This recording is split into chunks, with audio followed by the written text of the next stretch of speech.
Hay una habitación en Alejandría, Egipto. El año es aproximadamente el 250 a.C. 72 sabios judíos han sido convocados desde Jerusalén, por orden del faraón Ptolomeo II Filadelfo. Llevan semanas trabajando por separado, sin comunicarse entre sí, traduciendo los mismos textos sagrados de Israel al griego. Según la tradición registrada en la carta de Aristeas, sus versiones resultaron idénticas, lo que los rabinos posteriores consideraron señal de inspiración divina. Los historiadores modernos debaten los detalles de esa historia, pero nadie discute el hecho central. Esa traducción existe. Esa traducción se llama la Septuaginta, y quedó terminada más de 250 años antes de que Jesús naciera en Belén. Cuando llegaron al libro de Isaías, capítulo 7, versículo 14, los traductores tomaron una decisión que puede verificarse hasta hoy en los manuscritos griegos más antiguos. La palabra hebrea alma, que describe a una mujer joven, fue traducida al griego como partenos, virgen.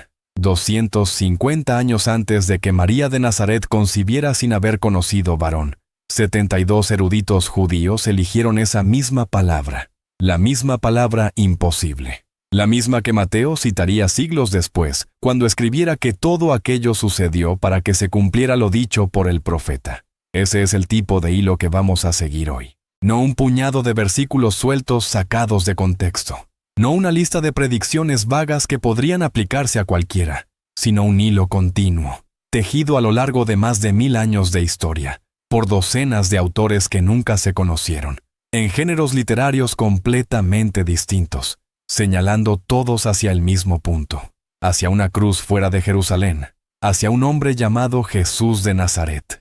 Los estudiosos identifican más de 300 profecías específicas sobre el Mesías en el Antiguo Testamento. 300.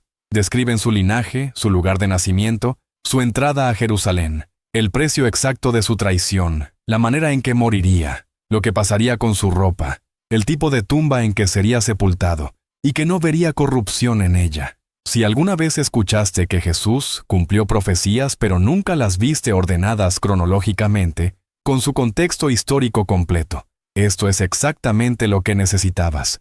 Suscríbete a Biblia sin complicaciones ahora mismo.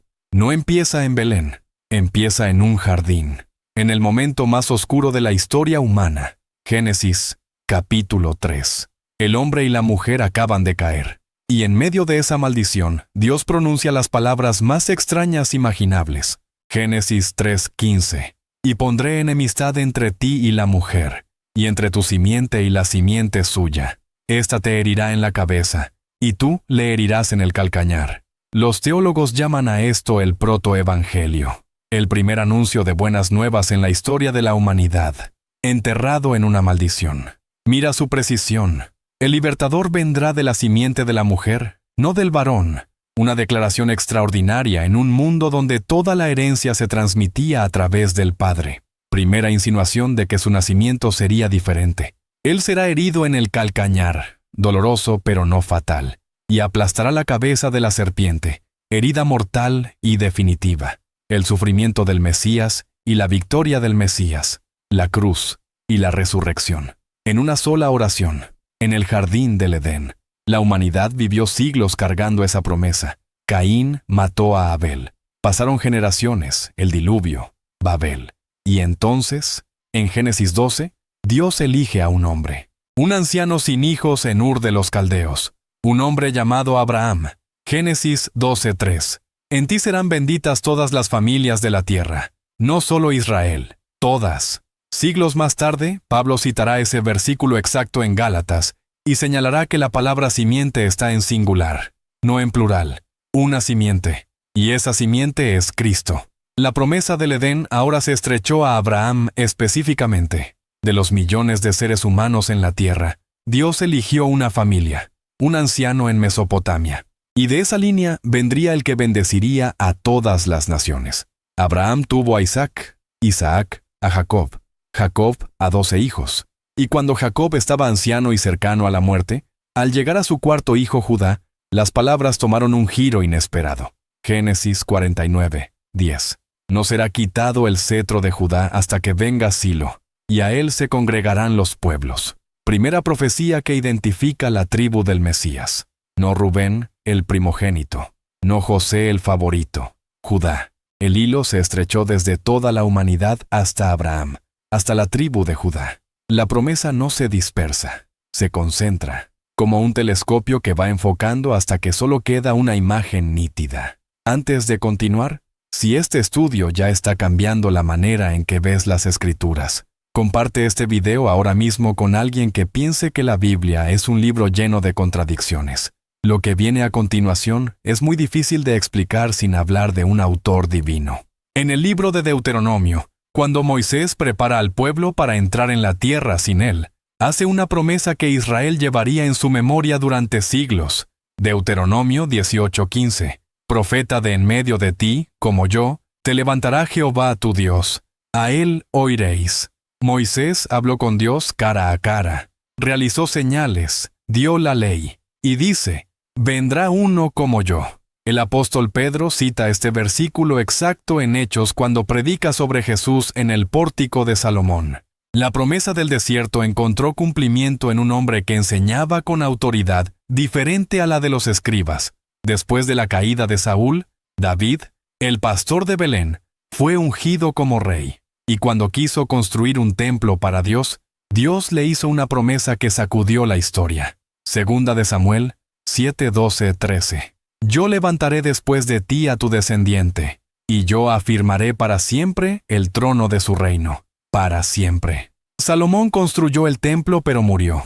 El reino se dividió. El norte cayó ante Asiria, el sur ante Babilonia. Parecía que la promesa había fallado, pero los profetas no podían dejar de hablar de ella, porque Dios había dicho para siempre. Ahora llegamos a los profetas escritores. Estos son los hombres cuyas palabras ocupan el último tercio del Antiguo Testamento. Y ellos hablan del Mesías con una especificidad que, cuando la ves por primera vez, literalmente te quita el aliento. El año es aproximadamente el 740, antes de Cristo. El reino del norte de Israel está a punto de caer ante el ejército asirio. El rey Acaz, en Judá, tiembla de miedo, y en ese momento de oscuridad nacional, un profeta llamado Isaías, que tiene acceso a la corte real y probablemente es primo del rey, recibe una visión que abarca siglos de historia futura. Isaías capítulo 7, versículo 14. Por tanto, el Señor mismo os dará señal. He aquí que la Virgen concebirá, y dará a luz un hijo, y llamará su nombre Emmanuel. Emmanuel, Dios con nosotros. No un rey poderoso con nosotros, no un ángel con nosotros. Dios con nosotros. Eso es lo que significará el nombre de este hijo. Y como ya vimos, cuando los 72 traductores de la Septuaginta llegaron a este versículo más de 500 años después de que Isaías lo escribiera, y más de 250 años antes de que sucediera, eligieron la palabra partenos, virgen. En el capítulo 9, versículos 6 y 7, el retrato se expande a algo que parece casi imposible para un texto del siglo VIII antes de Cristo, porque un niño nos es nacido, hijo nos es dado, y se llamará su nombre admirable, consejero, Dios fuerte, Padre eterno, príncipe de paz, sobre el trono de David y sobre su reino. Dios fuerte en hebreo es El Gibor, el mismo nombre que Isaías usa para Yahvé en el capítulo 10. Este niño comparte el nombre divino. Isaías no habla de un gran rey humano. Habla de alguien que es al mismo tiempo humano y divino. Y en el capítulo 11, añade que de la raíz de Isaí, el padre de David, brotará un vástago sobre quien reposará el espíritu sin medida. Todo eso fue escrito 700 años antes del nacimiento de Jesús. Pero lo más asombroso de Isaías está en los capítulos 42 al 53. Ahí aparece una figura que los rabinos no podían reconciliar con la imagen del rey conquistador que esperaban. La llaman el siervo sufriente. Y lo que Isaías escribe sobre él es tan detallado, tan específico, tan cinematográficamente preciso, que cuando lees estos capítulos con el relato de la crucifixión del Evangelio de Juan en mente, la piel se te pone de gallina. Lee estas palabras despacio. Fueron escritas 700 años antes de la crucifixión. Isaías 53, versículos 3 al 5. Despreciado y desechado entre los hombres, varón de dolores, experimentado en quebranto, y como que escondimos de él el rostro, fue menospreciado, y no lo estimamos. Ciertamente llevó él nuestras enfermedades, y sufrió nuestros dolores, y nosotros le tuvimos por azotado, por herido de Dios, y abatido. Mas el herido fue por nuestras rebeliones, molido por nuestros pecados. La palabra hebrea que se traduce como herido es chalal. Significa atravesado, perforado. La palabra que se traduce como molido es daká, el término para el grano aplastado bajo una piedra de moler. Isaías 53:9 dice, «Y se dispuso con los impíos su sepultura, mas con los ricos fue en su muerte. Murió entre criminales». Eso es lo que dice la primera cláusula. Fue sepultado con los ricos. Eso es lo que dice la segunda. Y José de Arimatea, miembro del Sanedrín y hombre rico, fue a pedir el cuerpo a Pilato y lo depositó en su propia tumba nueva. El mismo hombre que pertenecía al consejo que había pedido la crucifixión de Jesús, le dio una sepultura de rico, sin saber que estaba cumpliendo una profecía escrita 7 siglos antes. Isaías 53:7. Angustiado él y afligido, no abrió su boca. Como cordero fue llevado al matadero, y como oveja delante de sus trasquiladores, enmudeció, y no abrió su boca. Cuando Jesús estuvo frente a Pilato, el gobernador se asombró, porque los sumos sacerdotes lo acusaban de muchas cosas, y él no respondía nada. Los evangelios registran ese silencio. Isaías lo había descrito 700 años antes. Isaías 53:12. Fue contado con los pecadores, habiendo él llevado el pecado de muchos, y orado por los transgresores. Jesús fue crucificado entre 2 ladrones. Fue contado entre los transgresores, exactamente como dice el texto. Y desde la cruz, pronunció las palabras que nadie que estuviera siendo ejecutado tenía razón para decir: «Padre, perdónalos, porque no saben lo que hacen». Intercedió por los transgresores. Miqueas, contemporáneo de Isaías en el siglo 8 a.C., escribió una de las profecías más geográficamente precisas de toda la Biblia. Miqueas 5:2. Pero tú, Belén Efrata, pequeña para estar entre las familias de Judá, de ti me saldrá el que será Señor en Israel, y sus salidas son desde el principio, desde los días de la eternidad. 2 cosas ocurren al mismo tiempo en ese versículo. Primero, una dirección física precisa. Belén de Efrata, la aldea de David, a 8 kilómetros al sur de Jerusalén. Segundo, una declaración que apunta más allá de cualquier límite humano. Sus salidas son desde los días de la eternidad. El gobernante que nacerá en Belén existía antes de nacer. Cuando los magos llegaron a Jerusalén preguntando dónde había nacido el rey de los judíos, los principales sacerdotes citaron este versículo de Miqueas sin dudarlo. Sabían la respuesta. Le indicaron a Herodes el camino a Belén, y luego no fueron ellos mismos. Se quedaron en Jerusalén mientras unos astrónomos extranjeros viajaban a adorar al niño profetizado en sus propios libros sagrados. Jeremías profetiza en Jerusalén mientras los ejércitos de Babilonia se aproximan, y en medio de esa oscuridad recibe un mensaje de esperanza futura. Jeremías 31:31, 34. He aquí que vienen días, dice Jehová, en los cuales haré nuevo pacto con la casa de Israel, no como el pacto que hice con sus padres. Daré mi ley en su mente, y la escribiré en su corazón, porque perdonaré la maldad de ellos, y no me acordaré más de su pecado. El pacto antiguo, escrito en tablas de piedra, había sido quebrantado. El nuevo no estaría escrito en piedra externa, sino en el corazón humano. No estaría basado en el rendimiento, sino en el perdón. El escritor de la carta a los Hebreos identificaría siglos después quién inauguró ese pacto con su propia sangre. Jeremías también profetiza sobre el rey que vendrá. Jeremías 23:5-6. He aquí que vienen días, dice Jehová, en que levantaré a David renuevo justo, y reinará como rey, el cual será dichoso, y hará juicio y justicia en la tierra. En sus días será salvo Judá, e Israel habitará confiado. Y este será su nombre con el cual le llamarán Jehová, justicia nuestra. El nombre dado al rey que viene es Yahvé Tzidkenu, el Señor, justicia nuestra. Yahvé, el nombre sagrado de Dios. Jeremías está pintando el retrato de un rey davídico que también es divino, cuyo reinado traerá justicia y salvación. 7 siglos antes de Jesús. 2 características que parecían imposibles de reconciliar: humanidad total y divinidad total. Aparecen descritas juntas en una sola persona. Ahora llegamos a uno de los momentos más extraordinarios del Antiguo Testamento.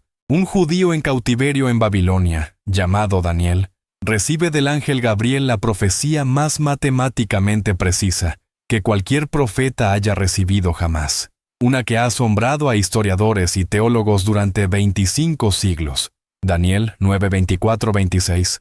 70 semanas están determinadas sobre tu pueblo y sobre tu santa ciudad, para terminar la prevaricación, y poner fin al pecado y expiar la iniquidad, para traer la justicia perdurable, y sellar la visión y la profecía, y ungir al Santo de los Santos. Sabe, pues, y entiende, que desde la salida de la orden para restaurar y edificar a Jerusalén hasta el Mesías príncipe, habrá 7 semanas, y 62 semanas. Y después de las 62 semanas, se quitará la vida al Mesías, mas no por sí. Las semanas aquí son semanas de años. 70 grupos de 7 años cada uno, que suman 490 años en total. El punto de partida es la orden para restaurar y reconstruir Jerusalén. La mayoría de los eruditos conservadores identifican ese decreto como el de Artajerjes a Nehemías, registrado en Nehemías capítulo 2, en el mes de Nisán del año 20 del reinado de Artajerjes. Ese año se sitúa aproximadamente en el 445 a.C., aunque hay debate entre estudiosos sobre cuál de los decretos persas sirve como punto de inicio exacto. Desde ese punto de partida, 483 años proféticos de 360 días cada uno. Los cálculos llevan al período del ministerio público de Jesús y su crucifixión. Una profecía numérica de precisión casi astronómica, escrita más de 500 años antes. Y fíjate en el detalle final. Se quitará la vida al Mesías, mas no por sí. La muerte no será por sus propios crímenes. Será sustitutoria. La misma idea de Isaías 53, reforzada aquí por un autor diferente, en una generación diferente. Avanzamos al periodo posterior al exilio.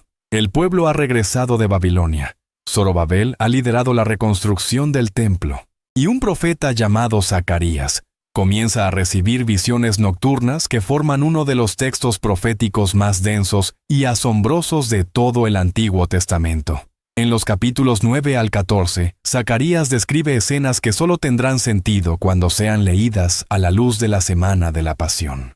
Zacarías 9:9 describe al rey que llega a Jerusalén no en un caballo de guerra, sino sobre un asno, humilde, justo y salvador. Los reyes llegaban en caballos, los hombres de paz en asnos. Los 4 evangelios registran la entrada triunfal de Jesús sobre un asno que nunca había sido montado. Juan 12:15 cita explícitamente este versículo, una imagen pintada 500 años antes. Zacarías 11:12-13 menciona exactamente 30 piezas de plata como precio de traición, devueltas después al tesoro del templo. 30 era el precio de compensación establecido en Éxodo 21:32, para el caso de un esclavo muerto accidentalmente, la vida de un siervo valorada en 30 siclos de plata. Eso es lo que la élite religiosa de Israel pagó por entregar al que decían ser el enviado de Dios. Judas Iscariote recibió exactamente esa cantidad. Arrepentido, la devolvió. Los líderes no podían ponerla en el tesoro por ser precio de sangre. La usaron para comprar el campo del alfarero. Mateo 27:3 o 10 registra todo eso y señala que sucedió para cumplir lo dicho por el profeta. Zacarías 12:10 es uno de los versículos más teológicamente densos del Antiguo Testamento. Dios está hablando, y Dios dice, en primera persona, y derramaré sobre la casa de David, y sobre los moradores de Jerusalén, espíritu de gracia y de oración, y mirarán a mí a quien traspasaron. Dios es el que habla, Yahvé, y dice que será traspasado. A mí, a quien traspasaron. El que habla es divino. El que es traspasado es el mismo que habla. Y cuando lo vean, llorarán como se llora a un hijo único, al primogénito. Algo sobre la contemplación de esa herida producirá un arrepentimiento que ningún sermón pudo producir. El apóstol Juan, al pie de la cruz, vio cuando el soldado romano atravesó el costado de Jesús con una lanza. Y en Juan 19:37, escribe que eso sucedió para que se cumpliese la escritura que dice: mirarán al que traspasaron. Malaquías es el último profeta del Antiguo Testamento. Escribe alrededor del año 430 a.C. Después de él, vendrán 400 años de silencio profético. 400 años sin que ningún profeta hable en Israel. Y las últimas palabras que Dios dice antes de ese silencio son una promesa de que el silencio no durará para siempre. Malaquías 3:1. He aquí, yo envío mi mensajero, el cual preparará el camino delante de mí, y vendrá súbitamente a su templo el Señor, a quien vosotros buscáis, y el ángel del pacto, a quien deseáis vosotros. He aquí viene, ha dicho Jehová de los ejércitos, 2 mensajeros. El primero prepara el camino.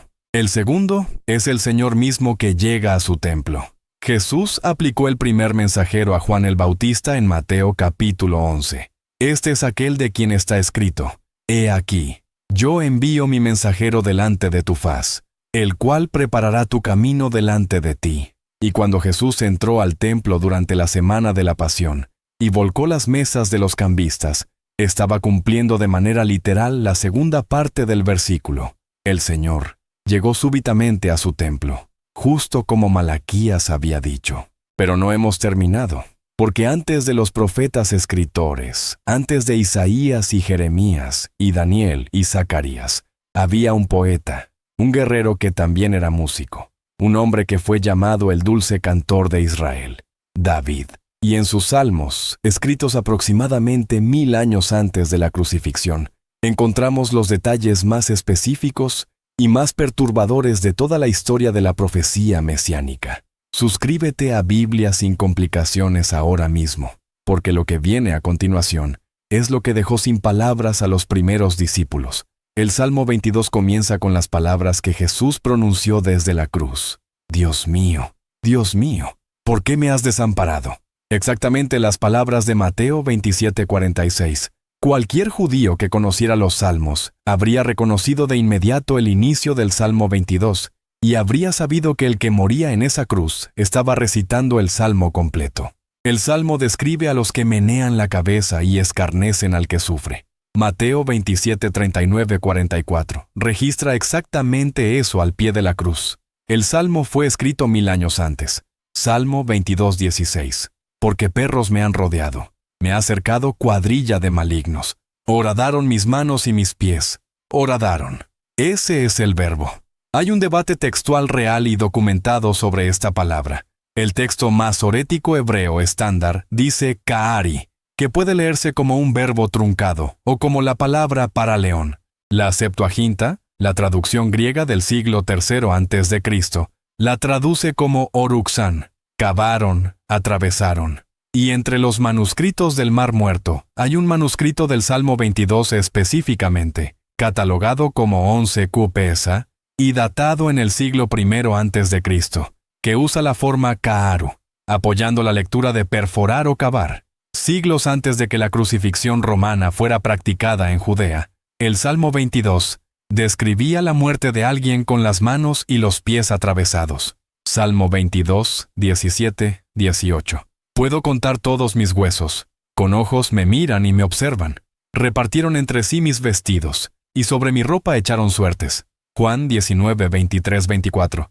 Registra que los soldados romanos repartieron las ropas de Jesús entre ellos, y echaron suertes sobre su túnica porque era sin costura, tejida de una sola pieza. 4 soldados, 4 prendas repartidas, más una túnica que ninguno quiso romper. Lo que David describió en un poema lírico. Los soldados romanos lo ejecutaron sin saber que estaban siguiendo un guión escrito 1000 años antes. El Salmo 16:10 dice: No dejarás mi alma en el Seol, ni permitirás que tu santo vea corrupción. En Pentecostés, Pedro cita este versículo y señala algo devastadoramente lógico. David murió, fue sepultado. Su tumba seguía ahí en Jerusalén mientras Pedro predicaba.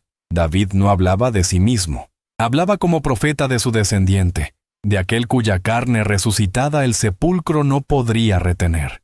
El Salmo 110 es el versículo del Antiguo Testamento más citado en todo el Nuevo Testamento, más de 20 veces. Dice, Jehová dijo a mi Señor, siéntate a mi diestra. Jesús usó este versículo para desconcertar a los fariseos. Si el Mesías es hijo de David, ¿cómo es que David lo llama Señor? No pudieron responder. Y el mismo Salmo añade, tú eres sacerdote para siempre, según el orden de Melquisedec. Melquisedec aparece brevemente en Génesis 14, rey de Salem y sacerdote del Dios Altísimo. Desde entonces, no se le menciona en el Antiguo Testamento hasta este versículo del Salmo 110.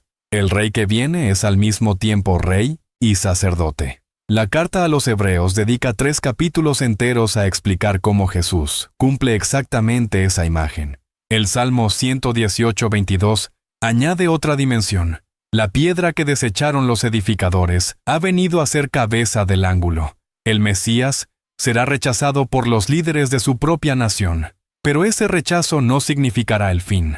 La piedra desechada se convertirá en la piedra angular, el fundamento sobre el que todo lo demás es construido. Jesús citó este versículo sobre sí mismo en Mateo 21:42. Pedro lo citó delante del Sanedrín en Hechos 4:11. Pablo lo cita en sus cartas. Es uno de los puentes más directos entre los salmos de David y la predicación apostólica. Ahora detengámonos un momento, porque lo que acabas de recorrer es un hilo que comenzó en el Edén y terminó en el Calvario, y vale la pena verlo todo junto, de una vez, como si pudiéramos desplegarlo sobre una mesa y ver su forma completa. En el jardín del Edén, Dios prometió una simiente de la mujer que aplastaría la cabeza de la serpiente. A través de Abraham, estrechó esa promesa a una familia específica. A través de Jacob, identificó la tribu de Judá como la línea real. A través de Moisés, prometió un profeta semejante a él. A través de David, garantizó un trono eterno. A través de Isaías, reveló que ese descendiente nacería de una virgen, sería a la vez rey y siervo sufriente, y moriría en la tumba de un hombre rico. A través de Miqueas, señaló Belén como el lugar de nacimiento. A través de Jeremías, anunció un nuevo pacto escrito en el corazón. A través de Daniel, proporcionó la línea temporal matemática de 483 años. A través de Zacarías, describió la entrada sobre un asno, la traición por 30 piezas de plata y el traspasamiento del que es al mismo tiempo divino y humano. A través de Malaquías, prometió el mensajero precursor. Y a través de David, en los Salmos, detalló la crucifixión, las manos y los pies atravesados, los vestidos repartidos por suertes, el abandono de Dios y el cuerpo que no vería corrupción en el sepulcro. Todo eso escrito por más de 30 autores distintos, a lo largo de más de 1000 años de historia, sin coordinación entre ellos, en géneros literarios completamente diferentes: ley, historia, poesía, profecía. Y todos apuntando, con precisión creciente, al mismo hombre, en el mismo lugar, en el mismo momento de la historia. Si esto no es obra de un solo autor que trasciende el tiempo, entonces necesitas una explicación alternativa, y esa explicación tendría que ser más extraordinaria que la que acabo de mostrarte. Cuando los eruditos aplican el cálculo de probabilidades a estas profecías, los números superan cualquier marco de referencia humano. La coincidencia no es explicación. La conspiración tampoco, porque los autores vivieron en siglos diferentes y muchos nunca tuvieron acceso a los escritos de los demás.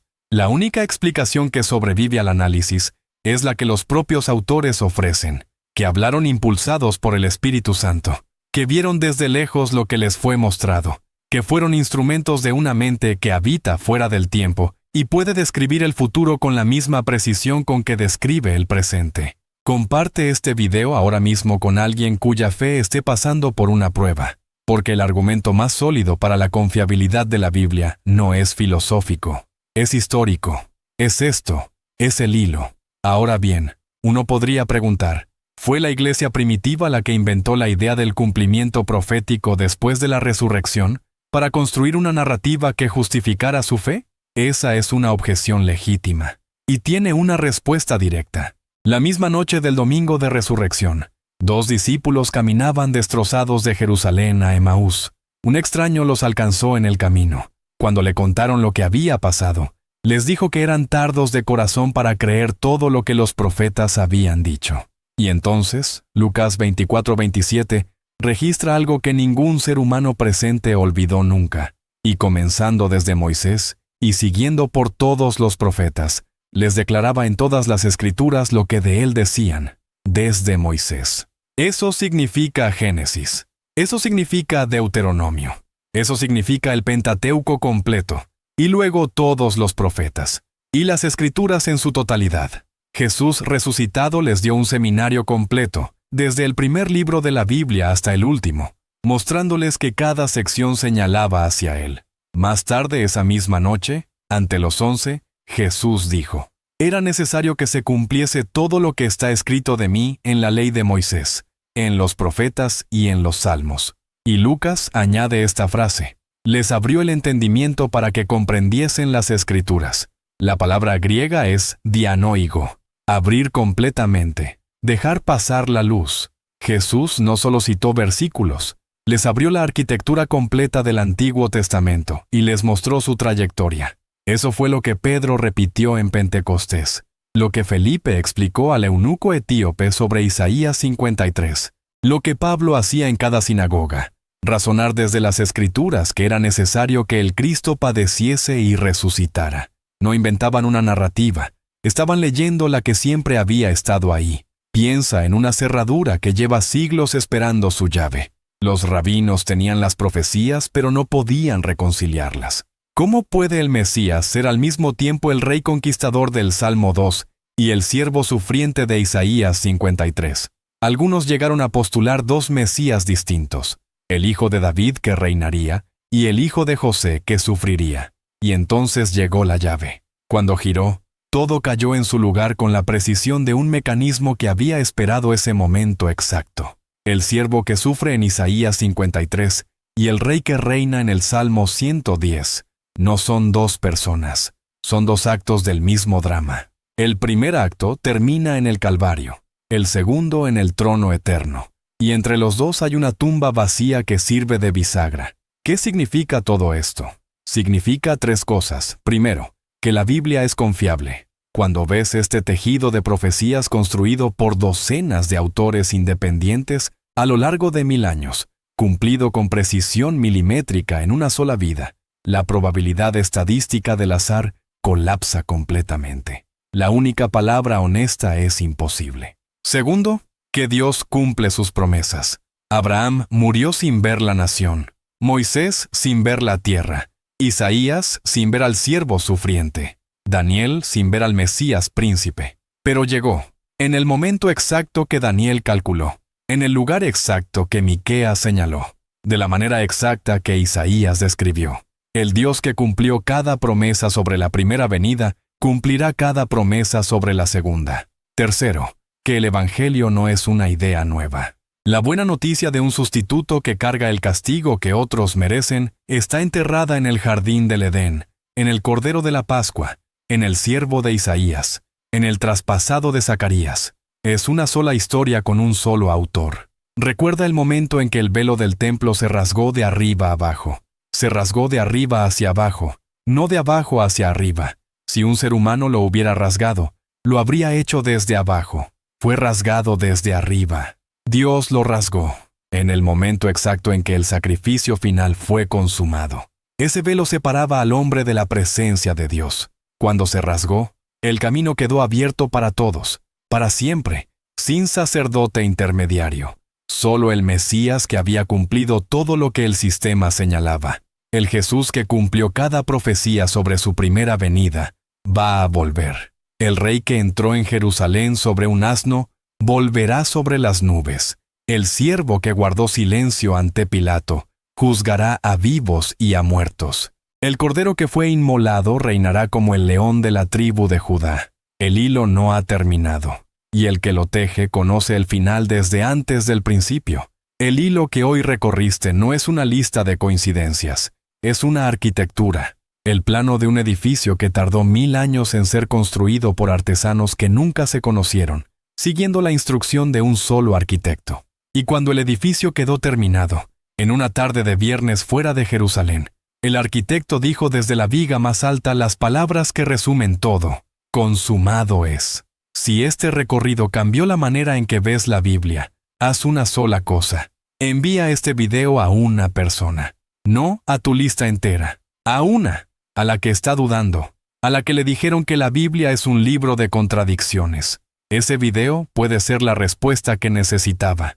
Suscríbete a Biblia sin complicaciones. Deja un comentario con una sola palabra, porque eso ayuda al algoritmo a poner este contenido frente a quienes lo necesitan. Y si tienes una pregunta sobre alguno de los textos de hoy, escríbela abajo.